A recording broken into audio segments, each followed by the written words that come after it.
Everyone, আজকে আমি আপনাদেরকে একটা গল্প শেয়ার করব। তো আশা করছি আজকের এই ভিডিওটা আপনারা শুরু থেকে শেষ পর্যন্ত দেখবেন। গল্পটা হচ্ছে, এক গ্রামে একটা ছেলে ছিল, প্রত্যন্ত গ্রাম অঞ্চলে। তো সেই গ্রাম অঞ্চলের প্রত্যেকটা মানুষের স্বপ্ন ছিল অনেক ছোট বা বড় স্বপ্ন, তারা দেখতে অনেক ভয় পেত। তো তারই মধ্য দিয়ে সেই ছেলেটি অনেক বড় বড় স্বপ্ন দেখতো যে লাইফে অনেক ভালো কিছু করবে, অনেক বড় কিছু একটা হবে। তো এই স্বপ্নটা সে দেখত।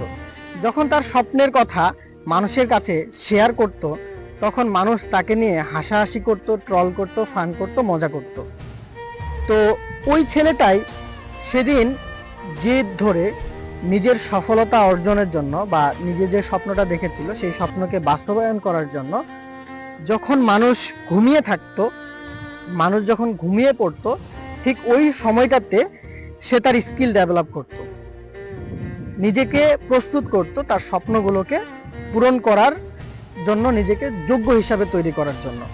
তো আস্তে আস্তে করে সে যখন শিখতে শুরু করলো, শেখার পরে যখন বাস্তবে কাজ করতে গেল, তখন তার অনেক সমস্যা আসলো। যে জায়গায় তিনি হাত দিতেন, সেই ছেলেটি যেখানে হাত দিতেন সেখান থেকে কি সে ফেল করত। ফেল করতে করতে করতে করতে তবুও তিনি হাল না ছেড়ে লেগেছিল। একদিন সেই কষ্টগুলোই, সেই ফেল হওয়ার কারণগুলোই আস্তে আস্তে তার সফলতার কারণ হতে শুরু করলো। তো একদিন সে তার স্বপ্নকে পূরণ করলো।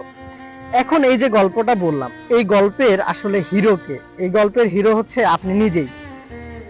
আপনি নিজেই এই গল্পের হিরো হতে পারেন। দেখেন, আপনাকে নিয়ে মানুষ হাসি ঠাট্টা করে, মজা করে, ফান করে, ট্রল করে, যে যেটাই করুক না ভাই, আপনি আপনার লক্ষ্যটাকে স্থির রাখুন। আপনি যদি আপনার লক্ষ্য স্থির রেখে আপনার স্বপ্নকে বাস্তবায়ন করার জন্য সামনের দিকে যদি এগিয়ে যেতে পারেন, তবেই কিন্তু আপনি এই গল্পের হিরো হতে পারবেন। তো গল্পটি যদি ভালো লেগে থাকে, অবশ্যই চ্যানেলটি সাবস্ক্রাইব করবেন এবং পেজ থেকে দেখে থাকলে একটা ফলো দিতে বলবেন না। ভালো থাকবেন, সুস্থ থাকবেন। আল্লাহ হাফেজ। আসসালামু আলাইকুম।